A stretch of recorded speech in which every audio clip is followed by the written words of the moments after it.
There we go. Thank you very much. This is the Wednesday, April 7th meeting of the Housing and Community Development Committee. Our first order of business is to hold a joint public hearing with the City of Albany Housing and Community Development, or the Albany Community Development Agency, to consider any appeals to the preliminary awards for year 47 Community Development Block Grant Home ESG grants. And then we will be moving on to consideration of a resolution 20.22.21R MC is amended to allow the mayor to execute the annual action plan on behalf of the city and the Community Development Agency. And then after that, we will be considering this Common Council member Love's resolution 41.21R regarding further assistance for homeowners and affordable homeownership grants and maintenance assistance. So with that said, I want to note that we have committee members Richard Conti and Joyce Love here. We also have with us J.R. Picardo, our trustee counsel, and Danielle Gillespie. Appreciate your being here. City Clerk pinch hitting while we don't have a senior legislative aide, especially. And then we also have Faye Andrews, who is the executive director of the Albany Community Development Agency, and Chiquita D'Arbro, correct. D'Arbro, with us from the Albany Housing Agent Authority for when we discuss Ms. Love's resolution. We're also hoping Adam Zoranko will be joining us from the county land bank. So with that said, has Danielle or Faye, have you heard from any of the applicants wish to be heard on an appeal for this joint hearing? I haven't heard from anybody. All right. Madam Chair, I haven't heard from anyone either. And Adam Zoranko from the Albany County Land Bank is with us. Thank you very much for joining us. We just did the intros and just went over what's on our agenda for today. And our first action item is consideration of any appeal. And there are none. Ms. Andrews, I would like you to again go briefly over the awards. This is really about individual awards. You have provided us with information. Can you just give us a brief overview without necessarily mentioning every grant, which all Common Council members have been provided with that information? Sure, I can do that. Do you want me to share my screen and bring it up, or do you want me to just do a quick rundown on? I'd be happy to have you share the screen. I want to note that committee member Kelly Kimbrough has also just joined us.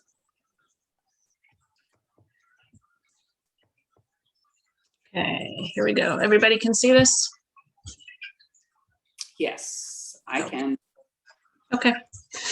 So we had a good amount of new applications this program year, and we had a higher award amount for our public service grants. We awarded actually $395,000 to organizations throughout the city to provide the public service programs.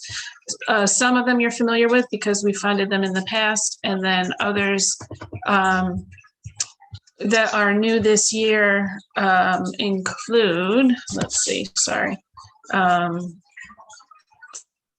The Boys and Girls Club and Black Nurses Association, they're not so much new applicants, but they do both have new programs, the teen program for the Boys and Girls Club, and then Albany Level Up for the Black Nurses Coalition, which is a telehealth program. The other new Radix South End Neighborhood Tutors and USCRI, all our new programs this year.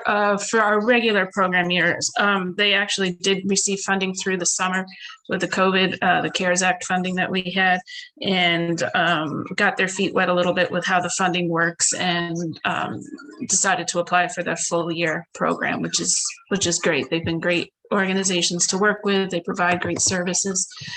Same for CEO.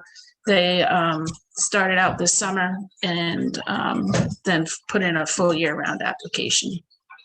I'm happy to go over whoever you'd like me to. I don't want to hold you up. I know we kind of went through these the last time we were all together, but I do appreciate that, Faye, and I think I want to see if any committee members have any questions about the grants at this point, or the process, or where things stand. Mr. Kimbrough, I want to let you know that we have established that neither Danielle nor Faye received any requests for reconsideration or appeal of determinations made. Any committee members have any issues, questions that they want to direct to Ms. Andrews? I did have a question.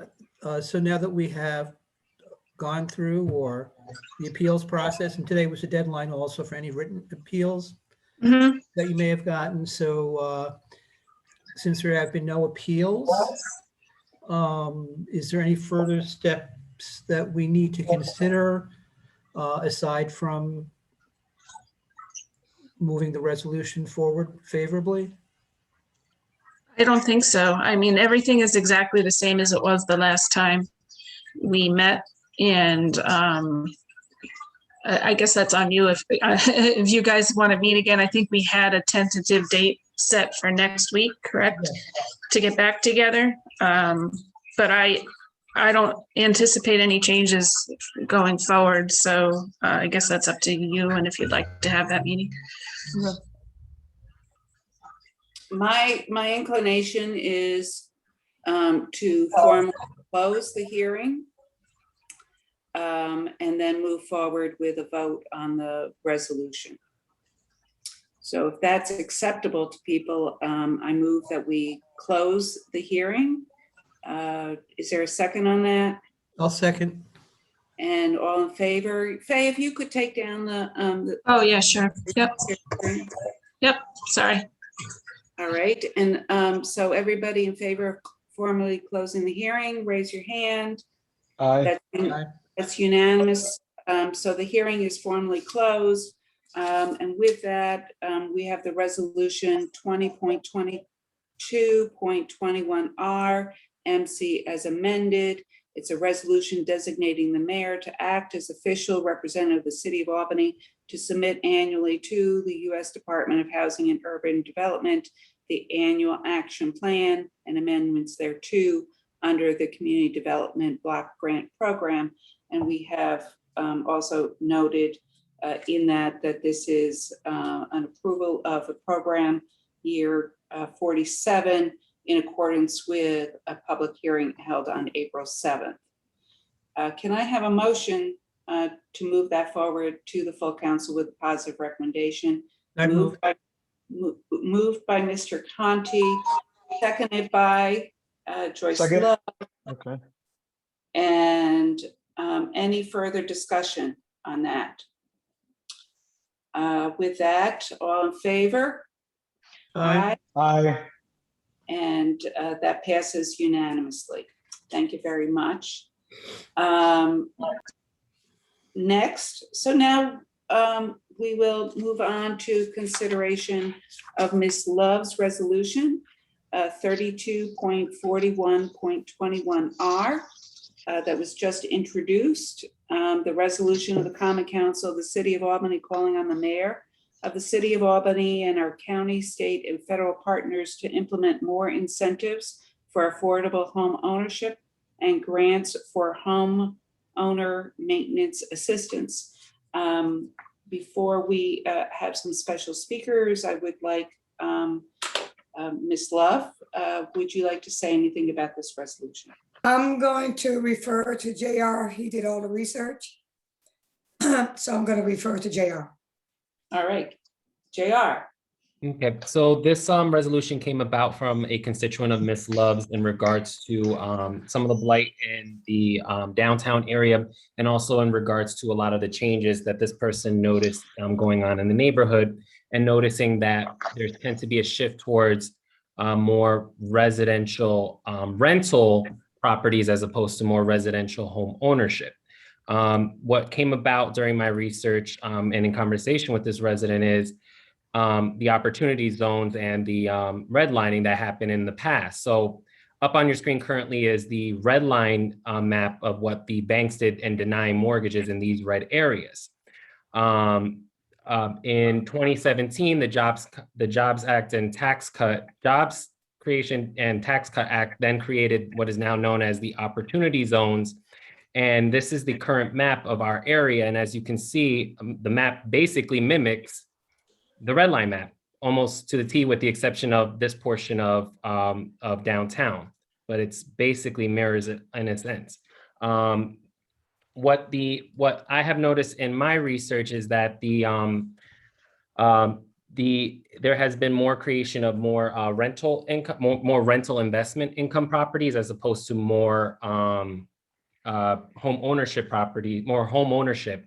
And during the research and in talking with the constituent, he noticed that the cost of maintaining a home has gone up, but when it comes to the amount of grants that are done either through the state, county, or federal, a lot of it is diverted towards more affordable rental housing.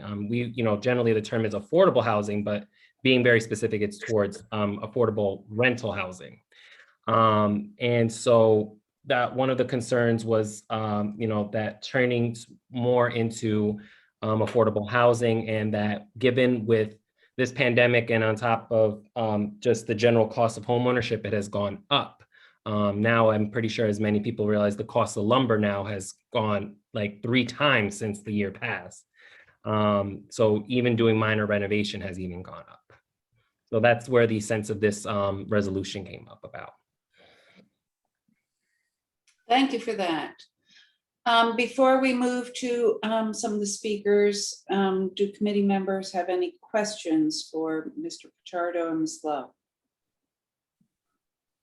All right. I want to note that Ms. Andrews has had the city, her agency has a number of programs that provide some assistance, and I have asked her if she could first go over a little bit about what kinds of programs available, what kinds of amounts, and to what extent those funds are being expended or not year to year, to the extent that we are awarded them by the federal government.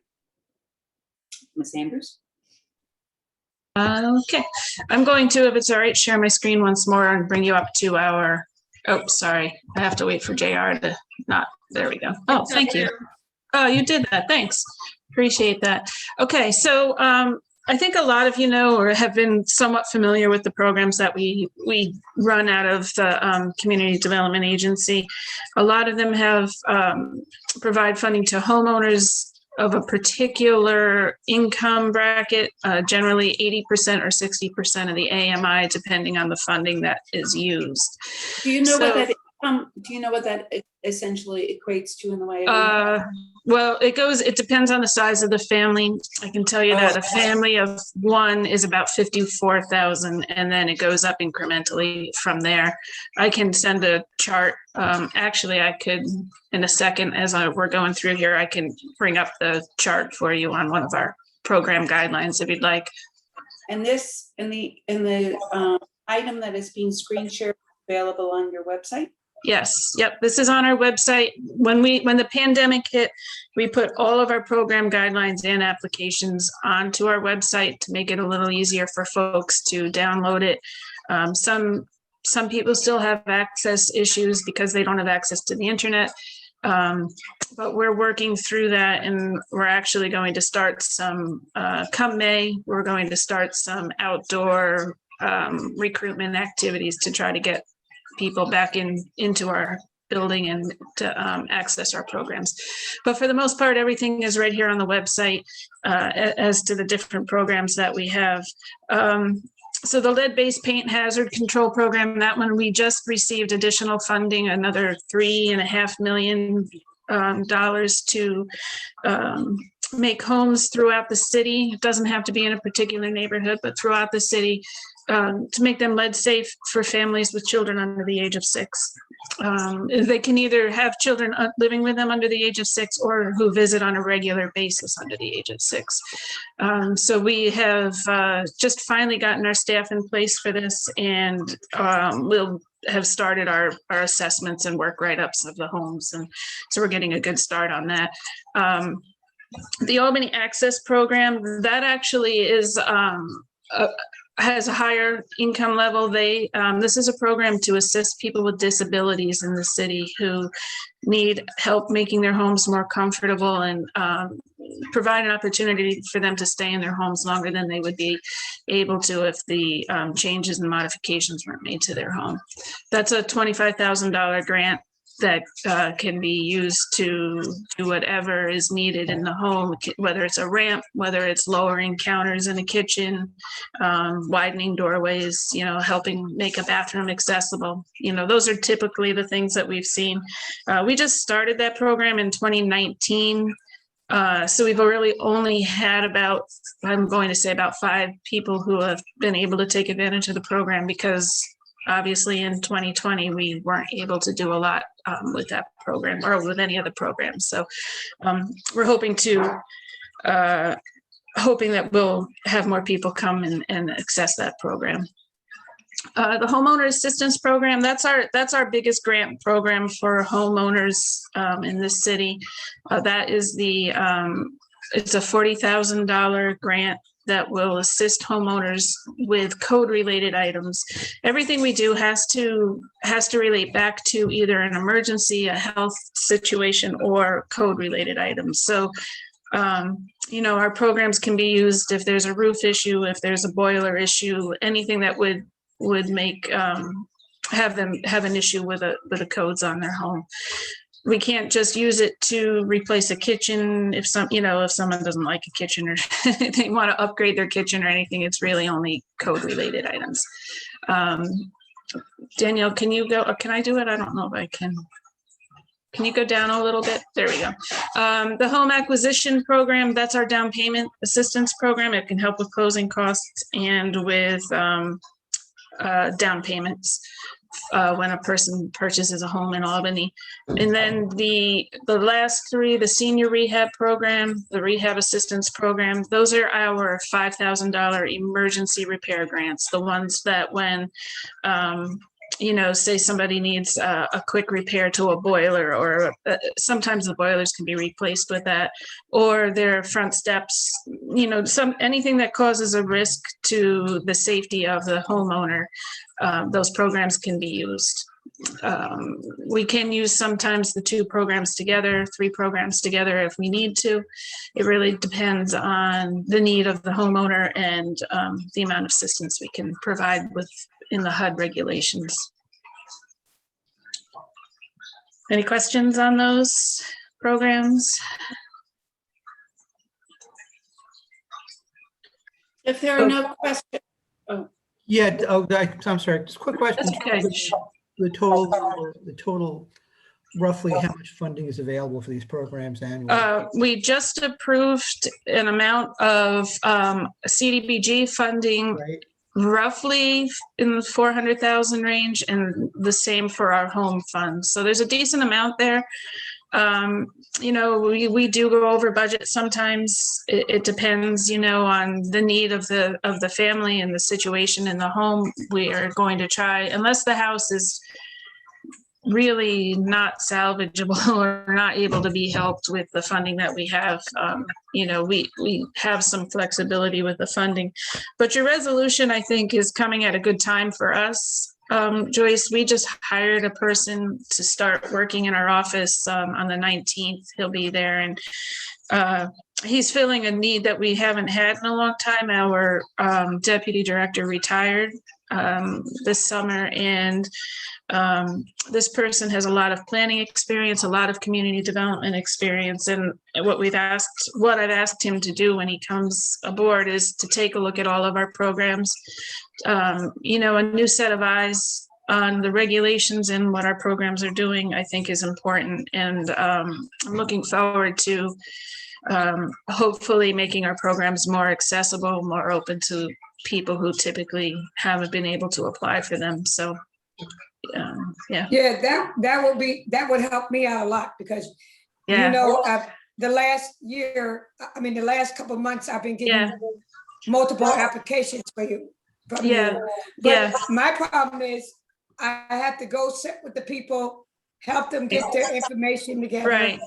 Yeah. And this, Yeah. you know. Yeah, I know it's This- time consuming, and we actually have another position that we'll be filling, which is an intake specialist who will be doing exactly what you've been doing with your constituents, somebody who will from start to finish get through the application process with them. If they don't have a deed, we'll help them figure out how to get that deed and all of that. So a couple of things that we've been missing, and I think it's you know, the timing's great. If we can just get our doors open again, that would be even better. But Okay. Any other questions for Faye? So we have learned, I didn't know this, that if Faye, could you, or thank you, whoever did that. Yeah. We have learned that the Albany Housing Authority actually has some programming to assist in home ownership in addition to just doing rentals. Chiquita, I'm wondering if you could fill us in on that. Absolutely. First of all, good evening, everyone, and thank you for the opportunity for us, for the Housing Authority, to basically highlight our efforts and our commitment in home ownership in the communities that we serve. I would like to, if you allow me, to share some of the background in our home ownership efforts. When I first started, probably about the early 2000s, we started a home ownership program, in building home ownership. That was called Frederick Douglass Homes. I'm not sure if many are familiar with that. They were 5 homes that were built in the South End, located in areas of Alexander and 3rd Avenue. In about 2009, we built 4 homes in the Tunbrook neighborhood, and they were called Harriet and Stephen Myers for home ownership. And then in about 2006, we built 7 home ownership homes for ownership. That's called Peter Schuyler Court. So we have really been supporting and trying to do our part in encouraging home ownership for quite some time. I want to point out that all of these were possible by funding through New York State HCR. Currently, our ongoing programs, and this too has been something that we've been doing for years under our Section 8 home ownership program. If a participant is interested in home ownership and they are disabled, they're eligible to receive a lifetime assistance where we would assist them in paying their mortgage. In addition to anyone who is non-disabled, they have a 10-year time of assistance to kind of help them get on, on their feet and accustomed to owning their home. Currently, we have 16 families owning their homes under that particular program, and we have 4 that are currently searching now. Prior to, and just to give you an idea, prior to anyone purchasing a home under that program, they are required to attend a homeowner's one-on-one per se before a voucher can be issued for the purchase of a home. For any participants, they must complete that. Those basic programs are home maintenance, budgeting and money management, credit counseling and credit repair, obtaining financing and loan approvals. They really take them from the beginning to the end. Types of financings, how to find a home, advantages of purchasing a home in low poverty areas, and then information on fair housing, lending, and local enforcement agencies. Those are the courses. We do not administer those classes. We refer them to the agencies that are specialized in that area. Another program that we also have is what is called the Family Self-Sufficiency Program. I am proud to tell you that years ago, when in the early 90s, I won't date myself, I am a proud graduate of this program. And part of this program, it outlines a family's initiative in a 5-year span of becoming self-sufficient. A part of that, as they outline that, there's an incentive as their income increases. As their income increases, there is an established escrow account that allows them to have monies that goes into their account that ultimately at the end of their agreement term, typically it's 5 years. If there's a need, it's extended to an additional 2 years, well, totaling 7. They can actually gain access to those funds. It's actually their money. And many times our families have purchased homes with that money. So just to give you an idea, to date, there are approximately 19 participants who have purchased homes through the Family Self-Sufficiency Program. Typically what they try to do in terms of credit repairs, when a family has reached, say, about $2,500 in their escrow account, they really try to encourage them to work towards that if that is something that they're interested in. We did find that not everyone's interested in home ownership, but the opportunity is there if that is something that they're interested in. Currently, we have 51 family self-sufficiency participants who are actively at some point preparing for home ownership. They're either doing credit repairs, they're currently either in the Home Buyer 101 courses, they're at some stage of looking for financing options to purchase a home. So that is a program that is ongoing and we have been doing since I've been with the Housing Authority, I would say early 2000. Well, I started in 1999, but early 2000 is when the Family Self-Sufficiency Program really started to take off.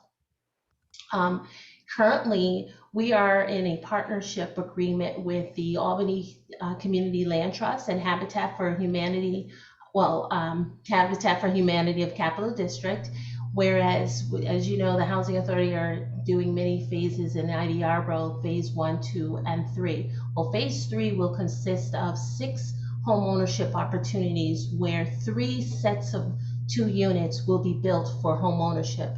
They will target families that are 50% or that are below 50% of the area median income. And again, there'll probably be programs, but that is something that Habitat for Humanity will work towards because that is really what they do in preparing families for home ownership.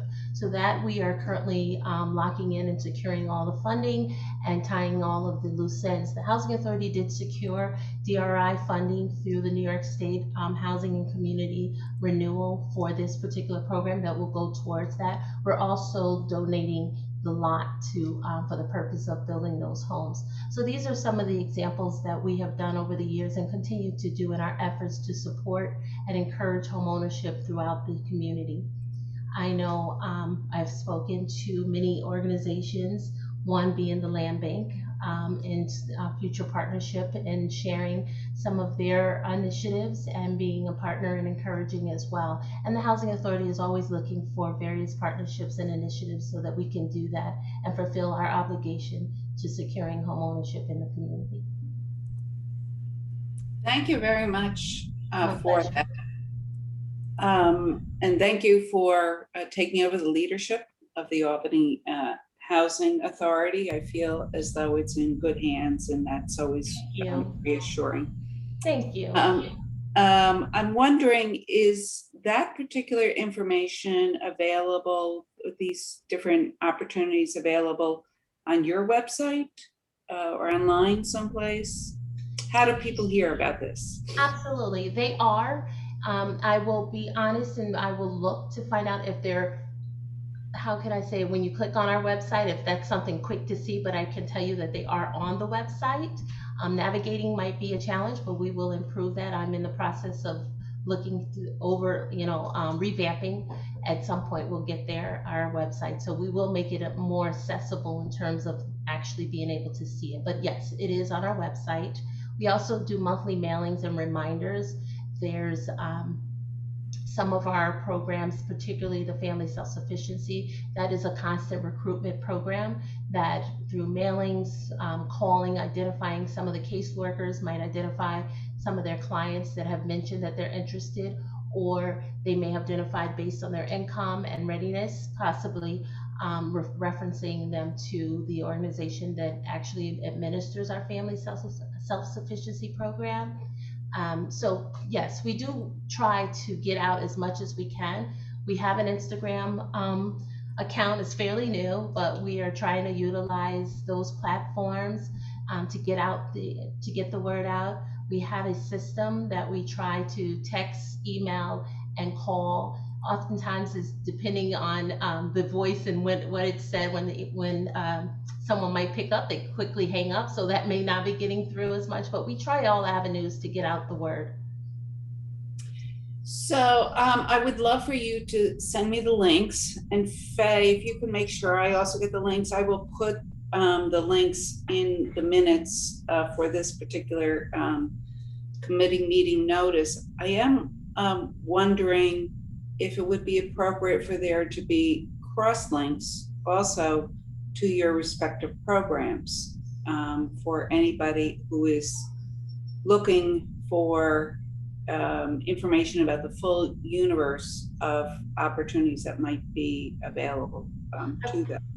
I'm happy to send you the link, but I would like to say that the one program that is open to the public will most likely be the IDRO home ownership. Once that is actually worked out, there will probably be some promotion. In terms of the other programs, we can send you the link. It is contingent on your our residents or a Section 8 participant, but they would have to be on those programs or live with us in order to be eligible for the Family Self-Sufficiency program. I just wanted to point that out, but I'm happy to share the link. So if you could remind me of that when you send me the link, and Absolutely. I will also include that little important piece of information in the minutes. My pleasure. Any questions for Chiquita? All right, so let's move on to the Albany County Land Bank. I'm really thrilled that this initiative has taken hold in the city of Albany. It was talked about for so many years and addresses so many problems. And Mr. Zoranko, if you could provide us with a little bit of information about what the land bank does, and especially our emphasis is on assisting people looking to occupy homes. And I want to say, I think that there's a concern also about how do we make sure that properties wind up in the hands of people who have been in the neighborhood long term is also a concern. So Mr. Zoranko, if you could address that. Sure. Chiquita, I know you're on Instagram. We were already friends on Instagram, the Land Bank and the Housing Authority, but I thought we could add one more. All right. Thank you guys for having me. I'm Adam Zoranko. I'm the Executive Director of the Albany County Land Bank, and I'm happy to talk about our work and the space that, some of the leadership roles that we're taking in homeownership, especially in the city of Albany. I don't know, JR, if I can share my screen, but we have our own redlining activity map that we're happy to show you guys. But essentially, we were established by Albany County in 2014 to help municipalities across the county as they emerged from the 2008 foreclosure crisis to figure out ways to deal with their overwhelming numbers of vacant and abandoned properties. And our core mission is to essentially reclaim these properties. We acquire them primarily through tax foreclosure as they're made available through the county for non-payment of property taxes. Then we use our statutory authority under state law to kind of independently figure out what's the best way to return them to productive use. And then we pursue that. And so that comes in a lot of different shapes and sizes. We have a lot of powers under the state statute that allow us to do things that local governments cannot and that the real estate market won't. And that's the space that we operate in. And we've been rather successful in filling some of those gaps in the market. The city of Albany has a tremendous vacant property problem, and it has, as I'm sure the council is very well aware, for quite some time. It's probably the biggest barrier to you pursuing that goal of increasing home ownership, especially local ownership, is a couple of things. One, the legacy of redlining. So the impacts to the residents that are living in the historically redlined neighborhoods. Hopefully you've seen some of the work that we've had to do just to get access to capital for people living in those communities, which included going out to Syracuse to find partners willing to work with us to increase lending. And then the prevalence, the concentration of vacant and abandoned properties is reducing the after repair value of the properties in any given redline neighborhood in the city of Albany. And that's true for Waterville, and Cohoes, and for other upstate cities. You're not alone, but it's especially problematic at a per capita basis, given the size of Albany and the number of vacant properties. The 1-2 punch here is that the folks that live in the neighborhoods that have been denied the opportunity to get intergenerational wealth and get lending from banks and financial institutions precludes them from getting money to purchase and rehab buildings from the land bank, despite how low we can sell them for and all the different grants and subsidies that we can stack. And banks won't lend on those properties because of, pick your reason. One economic reason being that the neighborhood is full of vacant and abandoned properties for some of these adjacent to them that reduce the overall value once the property. And so the economics are upside down. Right now, to rehab a vacant property from the land bank costs anywhere between $60,000 to $150,000 before acquisition costs. The average price of a single family or two family in a historically redline neighborhood may appraise out for 125, maybe 140 on a good day. Habitats, new construction homes, for us to do new construction prior to the material costs on our vacant lots, upwards of $250,000 for a single family home, stick built. There's not enough subsidy alone out there to create those home ownership, affordable home ownership opportunities on their own, which is why we engaged a community development financial institution out of Syracuse that does flexible lending and underwriting to people that can't go to banks or banks won't lend to them. So they can get that capital into their hands so they can purchase properties through our discount programs. It's definitely not enough. I mean, if the goal here is to keep home ownership levels high and close, hopefully, the racial home ownership gap in Albany, which is one of the worst in the nation, the first step should be to keep people in their homes. So things you can do to keep existing homeowners in those homes is certainly going to help with that goal. I like the notion that I'm hearing of, helping with capital improvements, investing in properties that would become bigger, more costly issues down the road. The work that FAE does, those types of grants are very helpful because once a property becomes abandoned or vacant, and not necessarily go to foreclosure, but once it hits the market right now, the way the real estate market is right now, we're getting calls as far away as Australia for investors seeking to snatch up properties in cities here, and my colleagues in cities across the state and most of the country right now, largely investors, largely from out of town, looking to acquire real estate. And so if a unit turns over from home ownership, the market right now is really strong for rental properties. And I think it was JR saying that some of the feedback from constituents is that these properties are turning into rentals. There's a tremendous unmet demand for affordable rentals here, quality affordable rentals, not just, a lot of things can be affordable, doesn't mean that they're up to par in terms of housing, but the efforts to keep people in their homes or to help them from losing their homes is where, I'm saying this as a community development practitioner, is probably the best investment that new grant money could go towards right now. The land bank is the end of the line for properties, and usually by the time they come to us, all other options hopefully have been exhausted, including like strategic code enforcement, proactive measures, because by the time they come to us, the numbers are upside down. And without grant money, you know, if we don't have to demo it, it costs multiples of what it's worth sometimes to save. And if banks aren't lending to people in a neighborhood based on, you know, demographics or choose your discriminatory action that predates redlining, no one's going to have the capital, because of all the reasons we know, to purchase and rehab that home, even with the subsidies. And so the land bank only owns about 8% of all the vacant buildings, is my understanding of the latest number in the city of Albany. It's the privately held zombie properties that the city should definitely be focusing some of their attention on, the properties that may not come to the land bank, because our model works. And, you know, we've proven that over the past 5 years, but we can't get to those properties. We don't have that type of authority. And so any sort of partnership that we can continue to work with the city and county on, you know, we want to be part of the solution. But we take our properties, and when we can create home ownership opportunities, we do. Our board has been very supportive of that, but it comes down to money and grants and resources. And if you want to sell home ownership opportunities to people in neighborhoods that have been denied that opportunity for upwards of 100 years, it means someone has to put money into the equation, and banks have to be part of this conversation.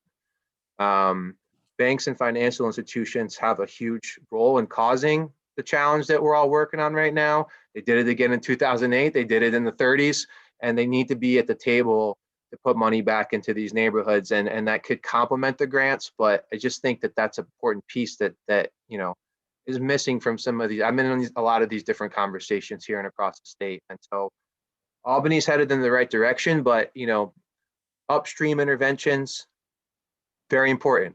Keeping people in their homes, foreclosure prevention, workouts, distress mortgages, all those things.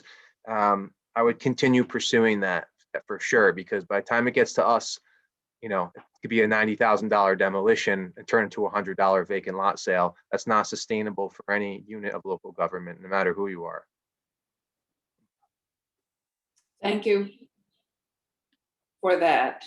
The upside down economics of it is truly a challenge. And once the economics of it are no longer upside down, then it starts to get out of the ability of people to afford it, people from the neighborhood to afford it. Yeah, really yes. And I do want to spend a moment highlighting our new partnership, because what we essentially did was partner with a CDFI, a community development financial institution, that gets money from traditional financial institutions and then turns around and lends it at more flexible underwriting standards. So the people living, what that means is people living next door to these buildings or in the neighborhoods that, you know, have people that can't traditionally access the capital, they'll lend money under more flexible underwriting. So they'll count how many rent payments you've made. They'll have more flexible credit standards. And to your point, council member, one by one, when those properties start to get fully rehabbed and that money goes back into the building, the values start to turn around, and that starts to turn the whole formula around, theoretically, hopefully, over time. And then traditional institutions will be more willing to take the risk to investing into the residents of the neighborhood and the residents and the buildings in the neighborhood. Because I don't know, JR, if I could send you the map afterwards for the record, but if you look at the land bank's acquisitions and activity and you overlay it with the redlining districts, which we have, it's almost to the block where these vacant properties line by line are still emerging. And so like that legacy of the banks not putting money into the community is what we're all dealing with today. And that's why your home ownership levels for people of color are so low in this region and nationally low. I mean, it's just been really tough to get the money. So we want to turn that around, but it needs to be the whole pie. It's not just the tax foreclosures. It's really those privately held that are going to be a big challenge.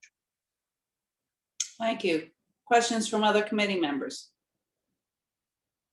This is your chance, folks. A lot of expertise here.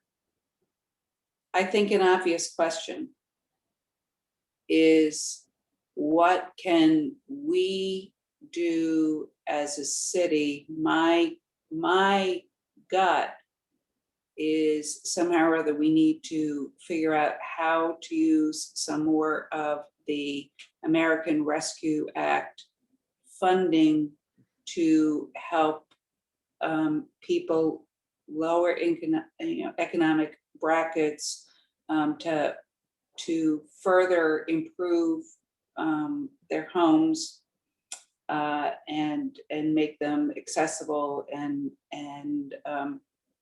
rehab them, et cetera. So dovetailing a certain amount on what FAY does and what Chiquita does, and then to the extent that that can work into a program for when your board is selecting or putting together a package for somebody to acquire a land bank property. But you're still right. There are those zombie properties that landlords are holding onto forever and ever, as vacant building investments as well. But Yeah, your pie in the city of Albany of vacant buildings right now, the largest slices are not tax delinquent that will get tax foreclosed. It's the privately held zombie and the bank-owned zombie mortgages, the ones the bank just won't sell the property because they want a certain amount of money, but they won't get it because of where it's located and what's owed on it. So that's where I would focus a lot of the resources.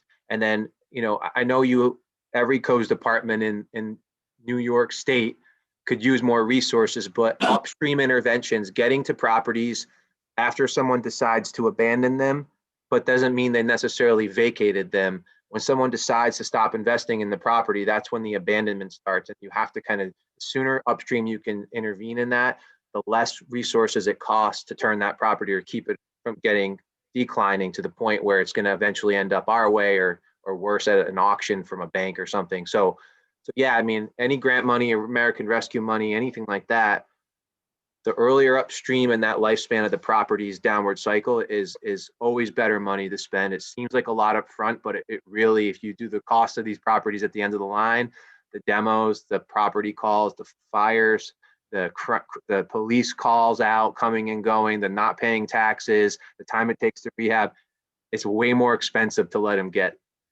to the point where they get to the land bank.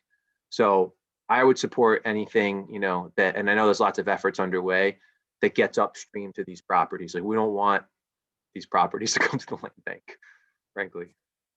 thank you. Any other questions or comments from committee members? With regard to this particular resolution, I think that the purpose, I think it's great to provide affordable rental property to people who rent, but I do also feel as though the core of most neighborhoods is really home ownership. People who have a real investment, owner-occupied buildings. So I appreciate Joyce bringing this resolution forward. I do want to note that I believe it's appropriate to not refer to a Congress as Republican or Democratic. It is our Congress that passed this legislation. So I would recommend that we amend it to simply note in the second whereas that the Congress, as opposed to the Republican Congress, if Joyce would be okay with that. I'm okay with it. I'm okay with it. All I'm right. okay. Okay. Any other thoughts with regard to this particular resolution?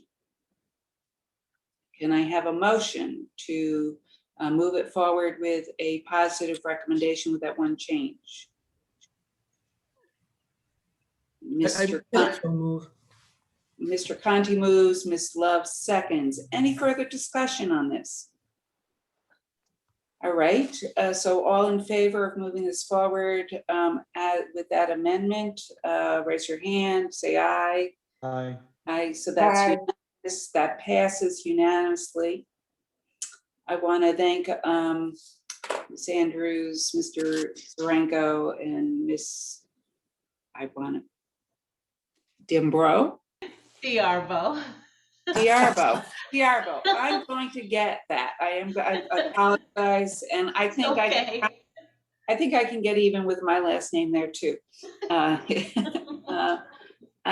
So I want to thank you very much for being here, for JR, all your work on this particular resolution. And with that, I entertain a motion to adjourn. Can I just say one thing, and again, I really want to thank everyone who came and spoke tonight, useful information. I think sometimes one of the frustrations is there's a lot of information out there, there's a lot of programs out there. And I think one of the frustrations we sometimes have is just being able to access those programs and actually pulling them together in one source. You know, there are 3 different agencies who spoke tonight. And just being able to pull that together in a way to get that out to constituents, and so that, you know, the puzzle of which one works and where do you fit type thing is easier to put together. But I don't know if that's something we can work on, but I do want to thank everyone, and all the information was very helpful. I agree. Thank you. All right. Yeah. So do I have a motion to adjourn? Joyce, second by Mr. Conti. And with that, and so we're adjourned. I know that we're supposed to hold the vote on that, but it's obvious. Good Thank night, you. everyone. Thank you. Yeah. Thank you. Thank you. Yeah. Get out, enjoy the weather, guys. You too. Good night. Bye-bye. Bye.